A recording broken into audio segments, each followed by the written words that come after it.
বামপন্থী ছাত্র যুব সংগঠন দিচ্ছে ডাক।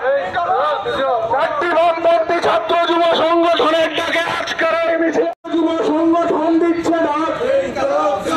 সাম্প্রদায়িক সম্প্রীতি বিনষ্ট করার চক্রান্তের বিরুদ্ধে জনগণ এক হন। সাম্প্রদায়িক সম্প্রীতি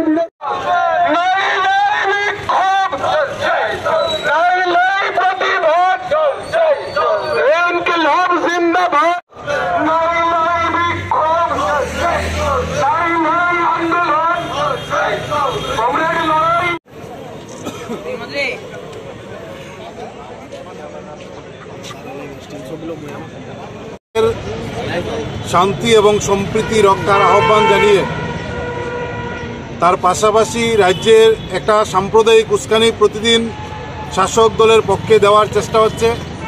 কোনো কোনো জায়গায় এই উস্কানির ফলে বিভিন্ন অশান্তি তৈরি হচ্ছে। আমরা দেখেছি আমাদের রাজ্যের মন্ত্রী সুধাংশু দাস সংবিধানের নামে শপথ গ্রহণ করে সরাসরি মাইকে প্রকাশ্যে প্রায় প্রতিদিন সোশ্যাল মিডিয়া ব্যবহার করে সাম্প্রদায়িক উস্কানি দিচ্ছেন। শুধুমাত্র উস্কানি না, মন্ত্রী সুধাংশু দাস সংবিধানের নামে শপথ গ্রহণ করে সংখ্যালঘু অংশের মানুষকে মারার জন্য পর্যন্ত প্ররোচিত করছেন। এবং গত কয়েকদিন আগে পেটের জ্বালায় ক্ষুধা নিবারণের জন্য বহিরাজ্য থেকে এই রাজ্যে আসা এক ফেরিওয়ালা যুবককে, যিনি অন্ন বস্ত্রের ব্যবস্থানের জন্য সংস্থানের জন্য এই রাজ্যে এসে ফেরির কাজ করছেন, সেই ফেরিওয়ালাকে মন্ত্রীর নির্দেশে পেটানো হয়েছে। মানে মন্ত্রীর নির্দেশে যদি মানুষ আক্রান্ত হয়, মন্ত্রী যদি সাম্প্রদায়িক উস্কানি দেয়, আমরা তার নিন্দা জানাচ্ছি।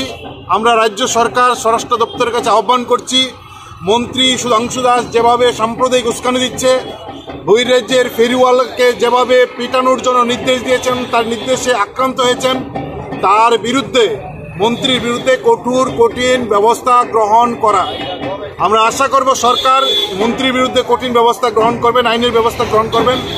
যদি মন্ত্রীর বিরুদ্ধে ব্যবস্থা গ্রহণ না করেন, তাহলে প্রমাণ হবে যে সরকার সাম্প্রদায়িক উস্কানিকে এবং এই গুন্ডামিকে, ফেরিওয়ালাকে যেভাবে মেরেছেন, এই ধরনের আক্রমণকে সরকার প্রশ্রয় দিচ্ছেন এবং সরকারের প্রশ্রয়ে এই ধরনের কাজ হচ্ছে।